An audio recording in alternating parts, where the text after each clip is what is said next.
Hello मेरे प्यारे दोस्तों, कैसे हो आप लोग और आप सबकी कैसी चली बोर्ड 2026 की तैयारी। मैं उम्मीद करता हूं आप सभी बहुत अच्छे होंगे और बड़े ही बेहतरीन तरीके से अपने 2026 के बोर्ड एग्जाम की आप प्रिपरेशन कर रहे होंगे।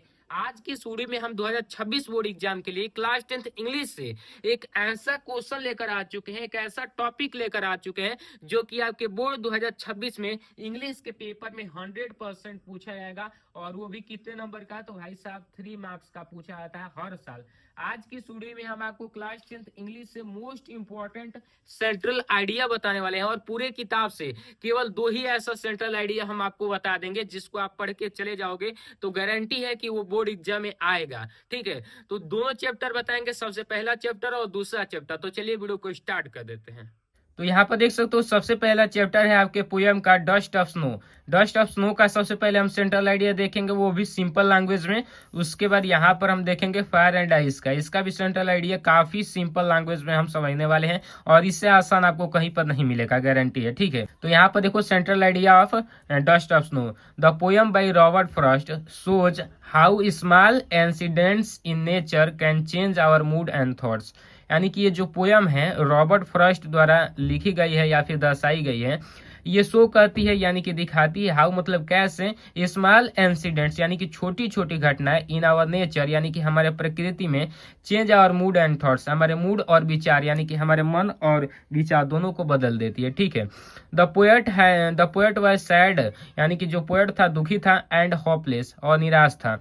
But when a crow Shuk dust of snow from a हेमलक tree, लेकिन जब पोएट क्या था, धतूरे के पेड़ के नीचे बैठा हुआ था, तभी एक कौआ यानी कि क्रो आता है और डस्ट ऑफ स्नो यानी कि बर्फ के जो कण होते हैं धतूरे के पेड़ से गिराता है।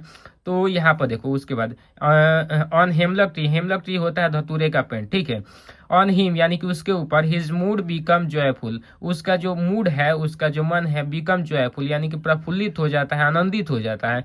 It teaches us that little things in life can bring great positivity. यह हमें सिखाती है कि कैसी प्रकृति में छोटी छोटी चीजें, छोटी छोटी घटनाएं हमारे जीवन में एक ग्रेट पॉजिटिविटी यानी कि बड़ी सकारात्मकता ले आती है। जैसे कि उस समय पोएट क्या था, उदास था, लेकिन वो छोटे छोटे कौवे द्वारा जो बर्फ के कण गिराए गए उससे पोएट का मन दुखी से यहाँ पर प्रफुल्लित हो गया यानी कि प्रसन्न हो गया। तो ये छोटी छोटी घटनाएं हमारे प्रकृति में जो होती है वो हमारे मूड को चेंज कर देती है। बस इसी टॉपिक को इस पोयम में समझाया गया है, बस इतना ही इसका सेंट्रल आइडिया हो जाएगा। ठीक है, उसके बाद यहाँ पर देखो फायर एंड आइस का सेंट्रल आइडिया कैसे लिखेंगे। तो द पोयम टेल्स अस यानी कि यह पोयम हमें बताती है कि that the world can in 2 ways यानी कि हमारा जो संसार है 2 तरीकों से नष्ट हो सकता है। कौन सा, तो पहला है फायर एंड दूसर का है आइस। फायर मतलब आग और दूसर का क्या है, आइस मतलब बर्फ।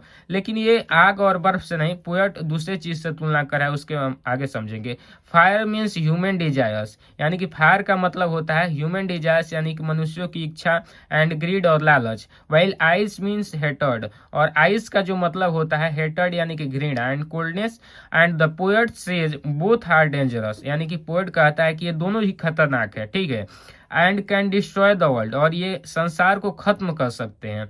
The poem teaches us to control our desires, यह पोयम हमें सिखाती है कि हमें अपने डिजायर्स यानी कि इच्छाओं को कंट्रोल करना चाहिए, नियंत्रण करना चाहिए।